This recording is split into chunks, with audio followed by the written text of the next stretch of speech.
Assalamualaikum warahmatullahi wabarakatuh. Kami di sini akan mempresentasikan tentang struktur atom dan konfigurasi atom. Perkenalkan, nama saya Ajeng Ramadhani. Nama saya Cynthia Septiana Alia. Saya dari kelas 10 Asper. Perkenalkan, nama saya Dewanda Rendiani Putri dari kelas 10 Asper. Perkenalkan, nama saya Fareliandra Ajrea Rizky dari kelas asisten perawat. Perkenalkan, nama saya Irna Wisdawati, kelas 10 asisten keperawatan. Perkenalkan, nama saya Maria Lania, kelas 10 asisten keperawatan. Perkenalkan, nama saya Rizna Aulia, dari kelas 10 asisten keperawatan. Saya Wulandari dari kelas 10 keperawatan.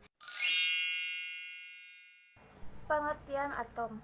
Atom adalah suatu satuan dasar materi yang terdiri atas inti atom serta awan elektron bermuatan negatif yang mengelilinginya. Inti atom terdiri atas proton yang bermuatan positif dan neutron yang bermuatan netral. Elektron-elektron pada sebuah atom terikat pada inti atom oleh gaya elektromagnetik. Latar belakang atom.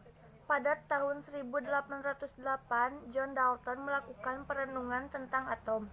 Kemudian pada tahun 1897, Thomson, fisikawan Inggris, yang mengemukakan bahwa terdapat partikel subatom yang disebut elektron yang tersebar di dalam atom. Pada tahun 1911, Ernst, seorang ahli fisika Inggris, memperbaiki teori atom Thomson. Niels Bohr pada tahun 1913, fisikawan dari Denmark ini yang selanjutnya menyempurnakan model atom yang ditemukan oleh Rutherford. Atom menurut Demokritus. Demokritus seorang ilmuwan pertama yang mempelajari tentang atom. Kata atom berasal dari bahasa Yunani yang terdiri dari kata a, yaitu berarti tidak, dan tomos yang berarti dibagi. Demokritus mencetuskan istilah atom yang artinya materi terkecil yang sudah tidak dapat dibagi lagi. Penemuan istilah atom tersebut menimbulkan perbedaan pendapat antar para ahli. Perbedaan tersebut didasarkan pada eksperimen yang dilakukan sehingga istilah atom mengalami perubahan mengikuti perkembangan ilmu pengetahuan. Kekurangan model atom Demokritus. Tanpa disertai percobaan atau hanya pengamatan semata, definisi yang diberikan terlalu umum. Jika pada zaman itu teknologi sudah berkembang, maka model atom ini mungkin akan ditolak. Model atom berikutnya yaitu model atom Aristoteles membuat model atom Demokritus ditolak karena sistem definisinya yang bersifat abstrak dibanding model atom Aristoteles. Kelebihan model atom Demokritus merupakan model atom pertama kali menimbulkan minat-minat untuk menyelidiki atom secara lebih, membuka konsep atom yang akan menjadi patokan untuk model atom berikutnya. Terima kasih. Teori menurut Johann Dalton. Johann Dalton 1776 sampai 1844 adalah ilmuwan yang pertama mengembangkan model atom pada 1803 hingga 1808. Teori menurut Johann Dalton. 1. Semua benda terbuat dari atom. 2. Atom-atom tidak dapat dibagi maupun dipecah menjadi bagian lain. 3. Atom-atom tidak dapat dicipta maupun dihancurkan. 4. Atom-atom dari unsur tertentu adalah identik satu terhadap lain dalam ukuran, massa, dan sifat-sifat yang lain, namun mereka berbeda dari atom-atom dari unsur yang lain. 5. Perubahan kimia merupakan penyatuan atau pemisahan dari atom-atom yang tidak dapat dibagi, sehingga atom tidak dapat diciptakan atau dimusnahkan. Kelebihannya bisa menjelaskan perbedaan unsur dan senyawa. 2. Bisa menjelaskan bagaimana senyawa bertumpuk. Kekurangannya atau kelemahannya. Tidak bisa menjelaskan apa yang membuat atom tiap unsur berbeda. Tidak bisa menjelaskan bagaimana atom berkaitan dengan atom lain. Tidak bisa menjelaskan asal-usul mautan atom. Di sini saya akan menjelaskan tentang penemuan elektron oleh J.J. Thomson. elektron ditemukan oleh J.J. Thomson melalui percobaan tabung sinar katoda. Pada saat itu, Thomson melihat bahwa jika arus listrik melewati tabung vakum, ada semacam aliran berkilau yang terbentuk. Thomson menemukan bahwa aliran berkilau tersebut dibelokkan ke arah plat kutub positif. Teori atom Thomson membuktikan bahwa aliran tersebut terbentuk dari partikel kecil dari atom dan partikel tersebut bermuatan negatif. Thomson menamai penemuan tersebut sebagai elektron. Kelebihan yang ditemukan oleh J.J. Thomson ialah teori Thomson mempunyai kelebihan yakni dapat mampu membuktikan adanya partikel lain yang bermuatan negatif dalam atom. Berarti atom bukan merupakan bagian yang terkecil dari suatu unsur, namun teori ini tidak dapat menjelaskan bahwa susunan muatan positif dan juga negatif dalam bola atom tersebut. Kelemahannya, tidak dapat menemukan gerak elektron dalam atom, tidak dapat menemukan massa elektron. Terima kasih.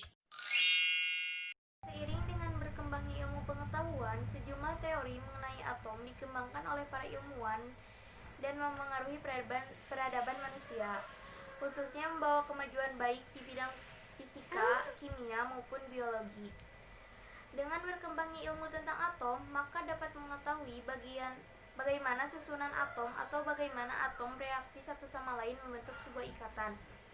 Salah satu ilmuwan yang mengembangkan model atom dari ilmuwan sebelumnya adalah Ernest Rutherford tahun 1911 yang dikenal dengan teori atom Rutherford. Dalam teori atom ini, Rutherford mengatakan bahwa atom memiliki sebuah inti pusat atau sering disebut dengan nukleus, dikelilingi awan elektron bermuatan negatif. Teori atom Rutherford ini didasarkan pada eksperimen dengan menembak lapisan tipis foil emas menggunakan partikel alfa. Sebelumnya telah ditemukan adanya partikel alfa, yaitu partikel bermuatan positif dan bergerak lurus, berdaya tembus besar sehingga dapat menembus lembaran tipis kertas. Percobaan tersebut sebenarnya bertujuan untuk menguji pendapat J.J. Thomson terkait apakah atom itu betul-betul bola pejal yang positif dan bila dikenai partikel alfa akan dipantulkan atau dibelokkan. Dari penguatan Rutherford ini didapatkan fakta bahwa sebagian besar partikel alfa melewati foil emas tanpa dibelokkan, di mana sebagian besar ruang di dalam atom kosong.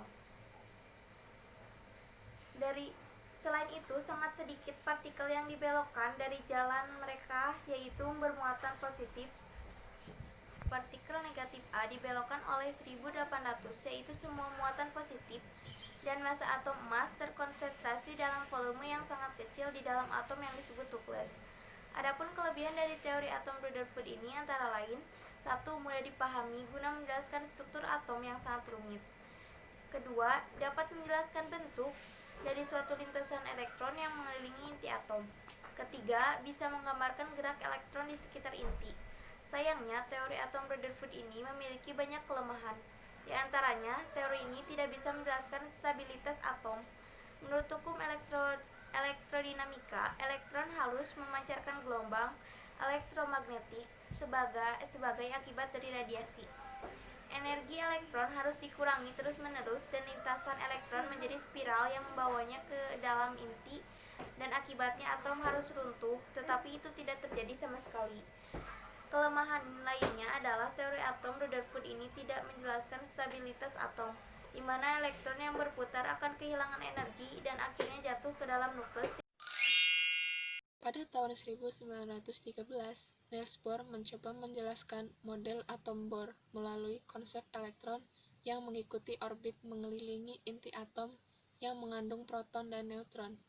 Menurut Bohr, hanya terdapat orbit dalam jumlah tertentu, dan perbedaan antar orbit satu dengan yang lain adalah jarak orbit dari inti atom. Keberadaan elektron baik di orbit yang rendah maupun yang tinggi sepenuhnya tergantung oleh tingkatan energi elektron, sehingga elektron di orbit yang rendah akan memiliki energi yang lebih kecil daripada elektron di orbit yang lebih tinggi.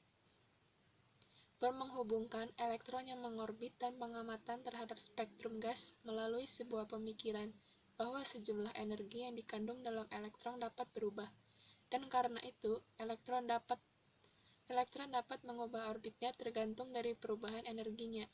Dalam situasi pemakaian arus listrik melewati gas bertekanan rendah, elektron menjadi deeksitasi dan berpindah ke orbit yang lebih rendah. Dalam perubahan ini, elektron kehilangan sejumlah energi yang merupakan perbedaan tingkat energi kedua orbit. Energi yang dipancarkan ini dapat dilihat dalam bentuk sebuah foton cahaya yang panjang gelombangnya berdasarkan pada perbedaan tingkat energi kedua orbit. Secara ringkas, Bohr mengemukakan elektron dalam atom bergerak mengelilingi inti pada lintasan-lintasan tertentu, tidak memancarkan energi. Lintasan-lintasan elektron itu mau disebut kulit atau tingkat energi elektron. Elektron dapat berpindah dari satu lintasan ke lintasan yang lain. Perpindahan elektron dari tingkat energi tinggi ke rendah disertai pemancaran energi, sedang perpindahan elektron dari tingkat energi rendah ke tinggi disertai penyerapan energi. Elektron yang bergerak pada lintasannya berada pada keadaan stasioner, artinya elektron tidak dapat memancarkan atau menyerap energi. Walaupun kelebihan model atom Bohr cukup untuk memodelkan spektrum hidrogen, model ini tetap mempunyai kekurangan, yaitu ia terbukti tidak cukup untuk memprediksikan spektrum elemen yang lebih kompleks. Saya di sini akan menjelaskan teori atom modern. Teori atom modern adalah dimulainya penggunaan simbol atom. John Dalton, ahli kimia, fisika, dan meteorologi Inggris, dikenal dengan teori atom modern dan penelitiannya tentang buta warna. Pada tanggal 6 September 1803, Dalton menerbitkan studinya tentang bobot relatif atom.